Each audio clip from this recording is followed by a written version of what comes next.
Bihar police 21 अगस्त 2024 original question paper को यहाँ पर हम देखने वाले हैं। आपको पता है कि सभी जिलों में अलग अलग क्वेश्चन पेपर रह रहा है, तो सभी जिलों का ये मिक्स क्वेश्चन है और 100 से भी अधिक प्रश्न यहाँ पर हम देखने वाले हैं। Bihar police constable original question paper 21 अगस्त 2024 का। जिनका भी एग्जाम बाकी है वो लोग देख लीजिए, प्रश्न रिपीट हो रहे हैं, ठीक है ना।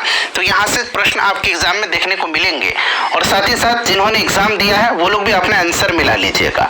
सारे प्रश्न जो है इंपॉर्टेंट है, जिनका अभी एग्जाम बाकी है उनके लिए। जो लोग पहली बार चैनल पर आए हुए हैं, चैनल को सब्सक्राइब कर लीजिए और बेल आइकन को दबा लीजिएगा। देखिए हमारे चैनल के माध्यम से बिहार पुलिस की बेहतरीन तैयारी कराई जाती है।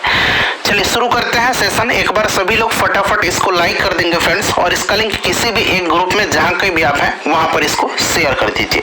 चलिए शुरू करते हैं अब हम लोग सेशन आज का। जैसे मैंने आपको बताया है कि अभी हम लोग Bihar police original question paper 21 अगस्त 2024 को डिस्कस करने वाले हैं। यानी कि बिहार पुलिस कांस्टेबल का 21 अगस्त 2024 का ओरिजिनल क्वेश्चन है और आपको पता है कि सभी जिलों में अलग अलग क्वेश्चन पेपर रह रहा है और ये सभी जिलों का मिक्स क्वेश्चन है। तो जिन्होंने भी एग्जाम दे दिया है वो लोग अपने आंसर मिला सकते हैं, और जिनका भी एग्जाम बाकी है 25 को और 28 अगस्त को जिनका पेपर होना है वो लोग देख लीजिएगा, प्रश्न रिपीट हो रहे हैं। चलिए यहाँ पर आप देख सकते हैं बिहार पुलिस परीक्षा 21/8/2024 ऑल डिस्ट्रिक्ट मिक्स स्मृति आधारित प्रश्न, ठीक है ना। चलिए देखिए प्रश्न पूछा गया कि सोनपुर मेला किस नाम से जाना जाता है। सोनपुर मेला को और किस नाम से जाना जाता है, तो मैंने आपको बताया भी है, इसको जाना जाता है हरिहर क्षेत्र का मेला। यहाँ पर देखिए ऑप्शन नंबर बी में दिया गया है हरिहर क्षेत्र मेला, ठीक है ना फ्रेंड्स। और यह कार्तिक पूर्णिमा के शुभ अवसर पर आयोजित किया जाता है, कार्तिक पूर्णिमा के, ठीक है ना, याद रखिएगा। और किस नदी के संगम पर यह मेला लगता है, तो ये गंगा और गंडक के संगम पर, ये भी आप ध्यान रखिएगा। उसके बाद पूछा गया कि द स्पिरिट ऑफ लॉज पुस्तक है, इसके लेखक कौन है। अच्छा आप लोग बताइएगा कि किस जिला का सबसे ज्यादा प्रश्न है इसमें, ठीक है ना। चलिए द स्पिरिट ऑफ लॉज अलग अलग जिलों का अलग अलग प्रश्न है और सभी का ये मिक्स है और 100 से अधिक प्रश्न है, ठीक है ना, तो देख लीजिएगा। तो देखिए friends the spirit of laws के लेखक है मॉन्टेस्क्यू। कौन है? मॉन्टेस्क्यू इसका लेखक है, ठीक है। चलिए देखिए उसके बाद पूछा गया कि डीएनए का पूरा नाम क्या है।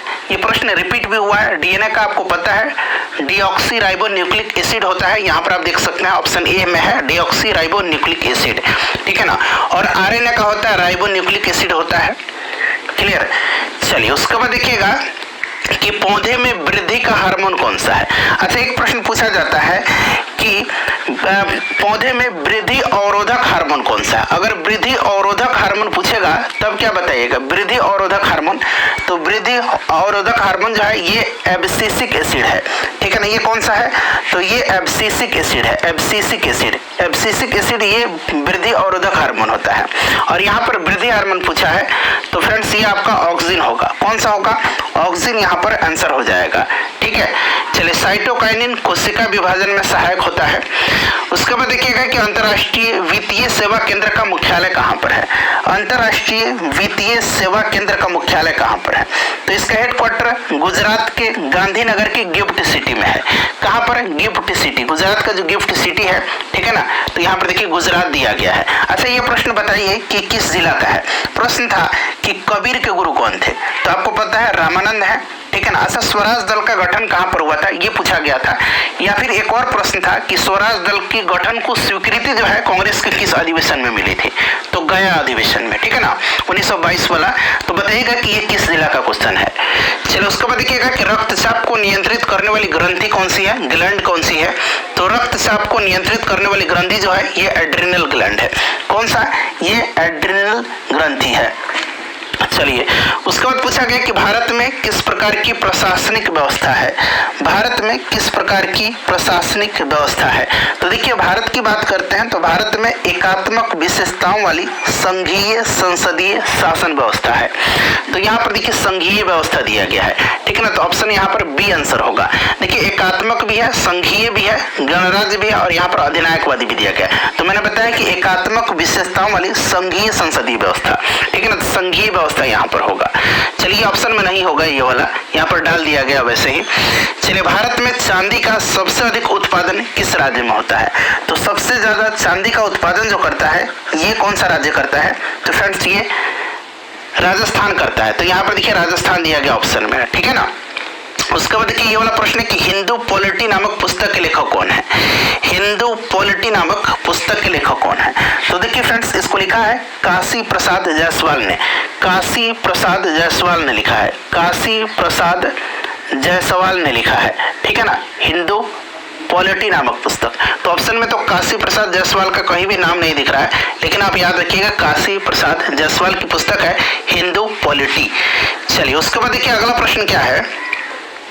अगला प्रश्न है फ्रेंड्स यहाँ पर कि 1919-20 में दरभंगा में किसान आंदोलन का नेतृत्व किसने किया था? तो दरभंगा में किया था किसने? 1919-20 में असहयोग आंदोलन के समय में। तो ये क्या था? स्वामी विद्यानंद ने, ठीक है ना। चलिए उसके बाद देखिए पूछा गया कि सुरेश किशोर ने, यहाँ सुधार कीजिएगा, सुरेश नहीं सुरेंद्र किशोर है, ठीक है ना, ये सुरेंद्र किशोर है जिनको कि पद्मश्री दिया गया। सुरेंद्र किशोर, सुरेश किशोर नहीं, सुरेंद्र किशोर को पद्मश्री पुरस्कार किस क्षेत्र में मिला है? तो इनको पत्रकारिता के क्षेत्र में मिला है, ठीक है ना, पत्रकारिता के क्षेत्र में। तो ये सुरेंद्र किशोर बनाइएगा। चलिए भारत में कोविड-19 का सबसे पहला केस कहां पर दर्ज हुआ था? कोविड-19 का तो आपको भी पता है कि ये आपका केरल में हुआ था, ठीक है ना। चलिए उसके बाद देखिएगा कि प्रयाग प्रशस्ति अभिलेख की भाषा क्या है?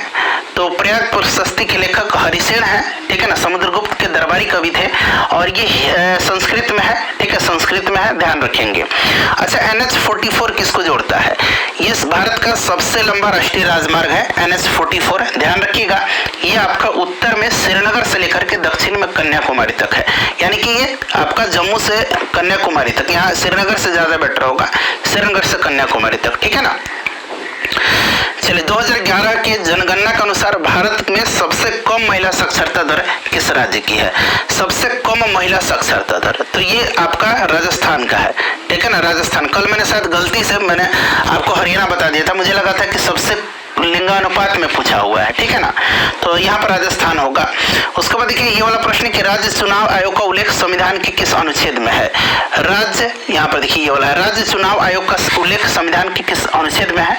तो ये अनुच्छेद 243 के है। और राज्य वित्त आयोग का पूछेगा तो 243 आई में है, ठीक है ना, 243 आई में, ये भी आप ध्यान रखिएगा।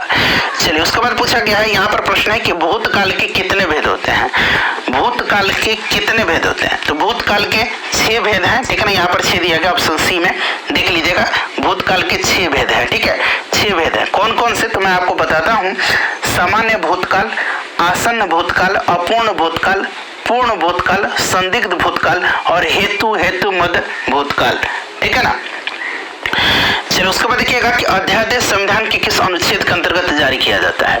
अब थोड़ा सा ये प्रश्न जो है लिखने में गलती हुआ है।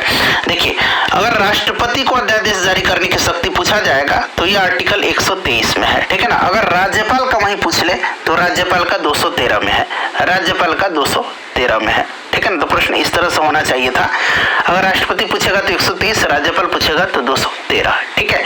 चलिए उसके बाद देखिएगा कि सांभर झील किस राज्य में है? सांभर झील, तो सांभर आपको पता है ना, सांभर जो है ये राजस्थान में है, चिल्का उड़ीसा में है, ठीक है। चलिए उसके बाद देखिए लोनार झील जो है लोनार महाराष्ट्र में है, याद रखिएगा लोनार झील महाराष्ट्र में है। NH-44 किसको जोड़ती है? तो यहाँ पर देखिए ये आंसर करेक्ट यहाँ पर ऑप्शन में श्रीनगर से कन्याकुमारी, ठीक है ना। उसके बाद देखिए अगला प्रश्न, विश्व जनसंख्या दिवस कब मनाया जाता है? विश्व जनसंख्या दिवस 11 जुलाई के दिन मनाया जाता है। दलाई लामा भारत कब आए थे? दलाई लामा तो ये 1959 में आए थे, 1959 में आए थे, ठीक है ना। चलिए उसके बाद देखिए पूछा गया कि सबसे कम महिला साक्षरता वाला राज्य कौन सा है?